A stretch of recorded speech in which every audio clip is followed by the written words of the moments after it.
Austin, welcome to the video room, man. What brings you here? You struggling? Yeah, it's been a down year in 2026 so far for you. So what brings you in here? What are you looking for specifically? You want to see where your barrel's getting into the zone at? You want to see if it's getting on plane early enough to where you can get to these pitches? Okay. All right. So tell me what you feel like you're struggling with.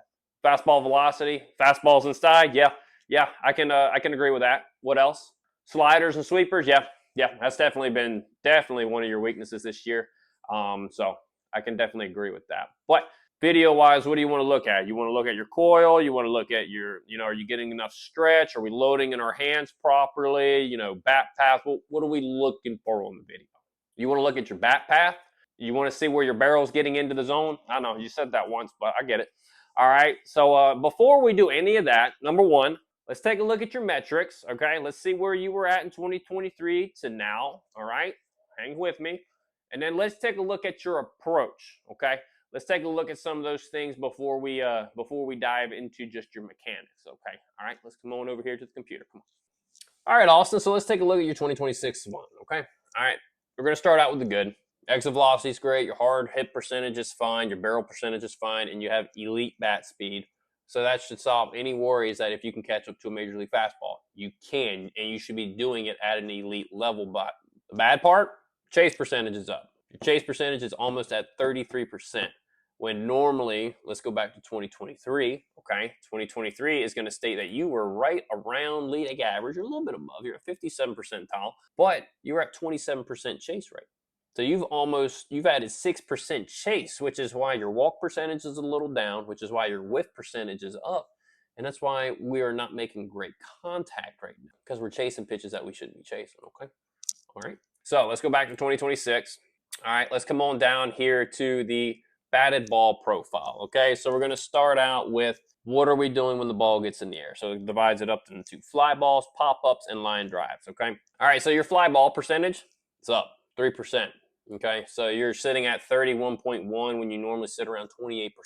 Okay, we're hitting fly balls, but fly balls aren't always great. Depends on the part of the ball park you hit it. Obviously, this year we're not been putting it in the correct spots, right? Okay, so pop-up percentage, by far your worst of your career. That's 9.3%. We were at around 6.5 in your 21 through 23 window, okay? Line drives also are terrible. You're at an all-time low in your line drive percentage. We are at 20.5%. Where do you normally sit at? Okay. In 23, 23.8. In 22, you were at 26.2. And then 21, you were at 28.6% off. You have lost 8% of line drives. So that means we're making weaker contact, and we're not hitting the ball on a line into the gaps and getting the slug and getting on base and hitting the home runs that you normally do. And you can agree with that, right? You do? Okay.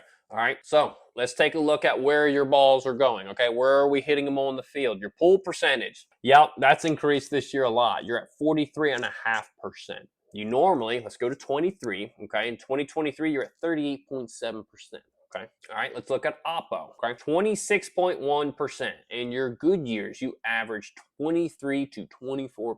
So you've seen a 2% increase in opposite field. And you might be like, okay, that's good. It's not good. I'm about to show you why. So you're straight. This is when we're going to gap here. You're at an all-time low at 30%.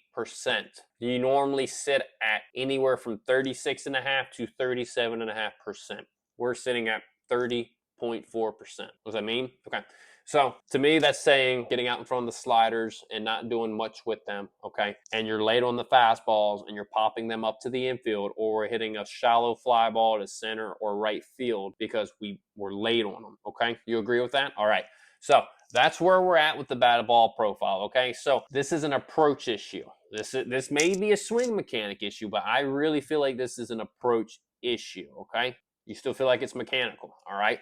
So what we're going to do is we're going to dive into video, and I think to an extent it may be mechanical. I mean, a very small percent, but I think it's a whole lot to do with your approach. All right, are you ready to look at some video? Okay, let's do that.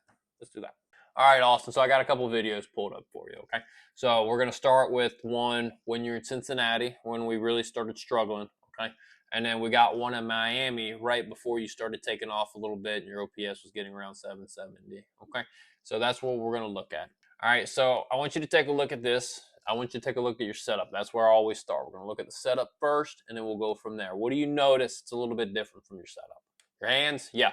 Hands are a little bit different, right? So in Miami, a little bit closer to the vest, right? Bat more up and down. Look, nothing's wrong with that. Okay, you can go either way here. I have no problem with it. It's whatever comfortable for you in your rhythm. Okay.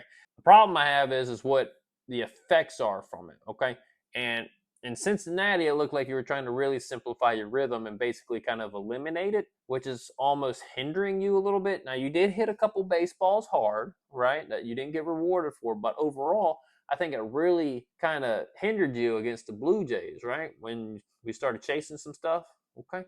So let's take a look at your rhythm real quick. As you can see right here, you pretty much got no hand movement on the left side in Cincinnati. Right side in Miami, you look great. You look comfortable. You're in rhythm. You're in that nice groove with the pitcher, right? So you're dancing with the pitcher. And when you're doing that, you tend to hit the baseball a lot better. That's just who you are. You're a rhythm guy. And look, every hitter in the big leagues is a rhythm guy. Right? So they all got some form of rhythm that they keep in tune with the pitcher. But the reason why you're struggling so much right now, and the reason why I can't go all in with you right now, is just because you're changing some things that you shouldn't be changing. If you wanted to change this, then you got to stick to it for a couple of weeks and try to adapt to the new rhythm. If you're not going to stay with it and you want to get back to your old rhythm, go back to your old rhythm.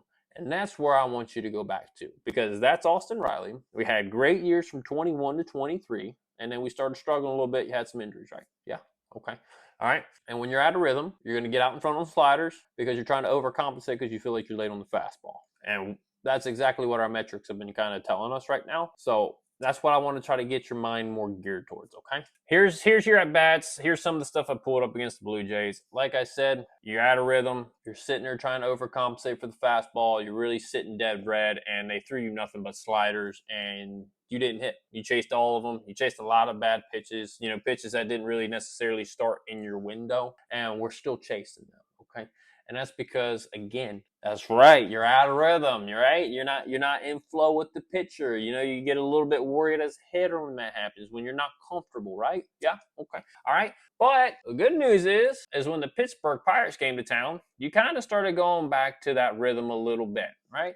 And what happened? That's right, you hit a slider for a double off the right center field wall. That's right. So that's what I'm trying to get to you, buddy, is you don't have to change anything. You got to get back to you. You got to get back to what you were doing really, really well. What were you doing really, really well in 21, and 22, and 23? Hunting your windows, right? Yeah. So hunting your windows, you got to have an idea of where the pitch needs to start for it to be a strike and something that you can hit and handle, right? Well, those sliders that you were chasing, buddy, I hate to break it to you, but none of them really started in that window, did they? All right. So with that being said, let's get back to that rhythm we talked about, okay? You still think there's a mechanical issue? Okay. All right. So here's what I'm going to do. All right. Let's take a look at you in 21. Bang. That's you, right? Looks pretty solid, right? You got good stretch right here between your hands and your front foot, like, right? That rubber band effect that we like. Look how well you're loaded into that scat. Looks really good.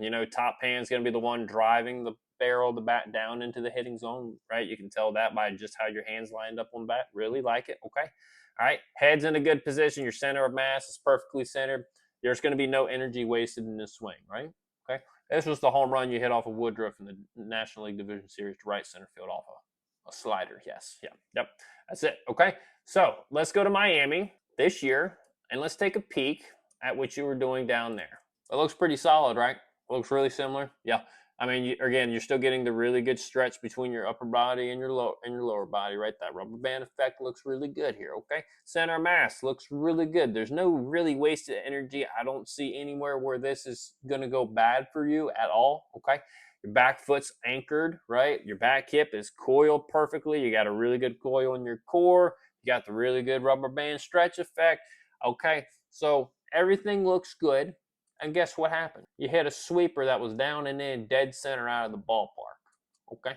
So, what do we need to change? This is what you're bamboozling me here a little bit, Austin. There's nothing that we really need to change, honey. You know what we need to change?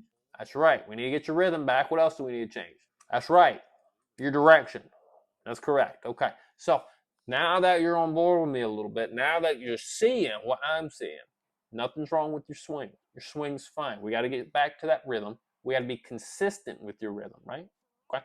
Got to be consistent with the approach, and we got to lock in our approach at the plate every single game, every single pitch. There cannot be one time where you go up and just start free swinging, because we're past that point now. We've done that too much, right?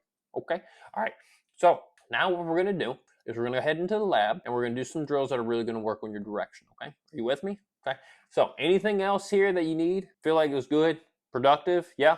All right. So let's go ahead and let's get out of here and let's get to the batting cage and let's get in the lab and let's get some work done, all right? Let's go. Let's get out of here. Come on. You know what, boys? You guys are going to be world champions for the rest of your life.